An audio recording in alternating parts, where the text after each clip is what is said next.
How you guys doing? I'm up here in the Sacramento Mountains today with a buddy, doing a little kit ruck, a little shooting.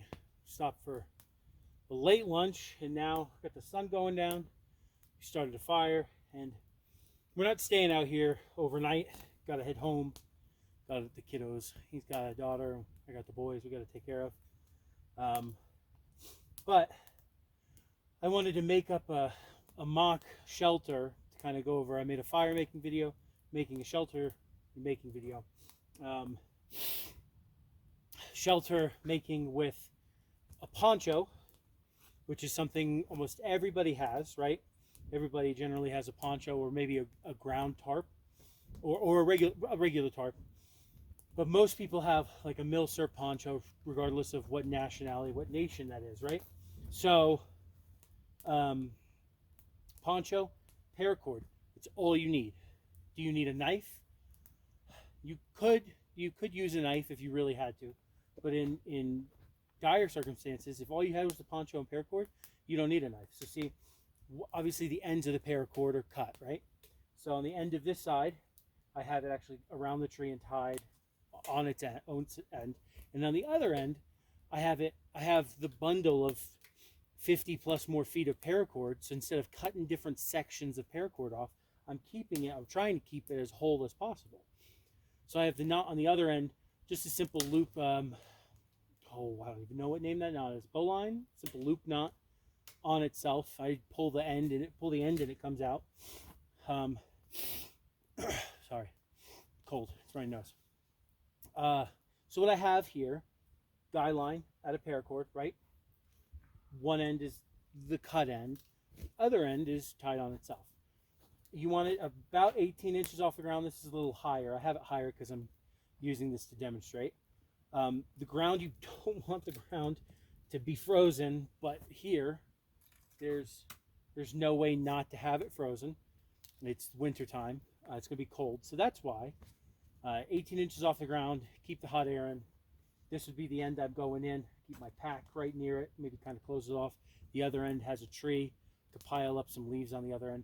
It's not supposed to be something to live in. It's supposed to be something to sleep in, to retain your body heat, and to keep you potentially out of the wind, but out of any precipitation that there is, whether that be rain or snow. So I stake down the other side, but I'm just going to fold this back so you can see the inside. That's just what this is made to demonstrate, so you can see the inside. So folding it back, right, you have my ground tarp, my reflective ground tarp, and under it is a bed of we're around some fir trees, some balsam fir trees, balsam fir and spruce. So this is fir and spruce boughs, which are just cut branches. It's a bed of boughs is what it is. And so you're looking at an evergreen tree, the way that the branches, they kind of grow up. So what you do is you want to cut them off, and then you want to put them with that up curve down to give it a little bit of a springy effect. Then you take your freaking ground tarp, put that on top. I have my sleeping bag right here. I would then put my sleeping bag with my head right here, got my pack, my rifle right here. The other end would kind of be stopped up with leaves and stuff.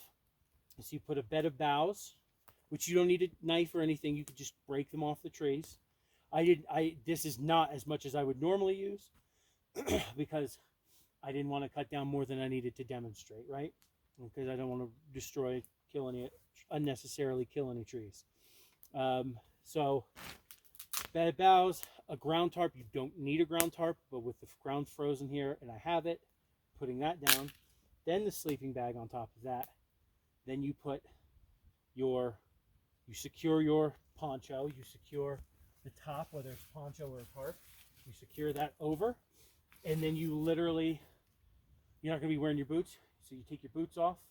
You crawl in feet first, very low and slow, into the sleeping bag. Some people you might want to worm up into the sleeping bag and be standing in it, but that kind of reduces your mobility to get in. Yeah, so that's it. Paracord guy line, a military surplus poncho, and that's all you need. Tie off between two trees. Doesn't have to be a specific length. If you're in an area where there aren't a lot of trees and you need to take fucking 40 feet of paracord just to tie off, it's going to suck and it's going to bow in the middle a lot, but you can still do it. And the poncho, you can either whittle stakes. You can, if you want to, cut small pieces of paracord off, tie it in your eyelets, and then stake that into the ground. You can do that as well. There's a multitude of things to be able to do with this. The number one thing you want to do is make sure you cinch the hood of the poncho closed, because obviously that'll let water in, and you want to drape it over one or the other side of the guy line, so it's not like sitting on the middle. Some classes teach you, I got branches above me, you can tie around that hood and tie it off above you. This is quick, simple, one night type of thing. This is definitely not a freaking, you know, spending multiple nights here, especially because this is a bigger tree right here. You know, you don't want to necessarily do a lean-to here because you can't really lash a lot to this big tree. Lean-tos you generally want to do between two thinner trees. You get the guy pole that's lashed to the two thinner trees, and then your leaning poles against it, hence we're lean-to. That's a different video I'll do eventually. That'll take hours. That'd be just a one-day trip somewhere just to make a real lean-to using the either poncho or ground tarp as part of the roof and or the floor. So there you go. Simple, effective paracord poncho between two trees, 18 inches off the ground. Whittle some sticks, or use paracord right, tie it off. Whittle sticks. I want to say score, but you're not scoring. Stake in the four stakes. Fill in the end that your head's not going to go in, and when you get in, you want to go in feet first and like do like a miniature, like leopard crawl going backwards into it. And you're not going to do anything but sleep. You're not moving around. You're not getting up. You're not doing anything. You're going to get in there and lay. Is it a vulnerable thing? I mean, if you're on your own, it's the only thing you really have when it comes to simple and quick. When it comes to a bunch of guys together, if you've got a guard, then it really doesn't matter because you pack right here, rifle right there. Say somebody has a sidearm, they're sleeping with their sidearm as well. And yeah, I have my machete, I have another knife with me. So you go in there with a way to protect yourself, and it's pretty well camouflaged. You can really camouflage it with sticking sticks in the ground on either side to kind of camouflage it. There's a ton of things. But this is the most basic that you can do. Paracord, military surplus poncho, and a knife is preferred, but you don't need one to make the stakes and whatnot. So there you go. Hope you guys enjoyed that video.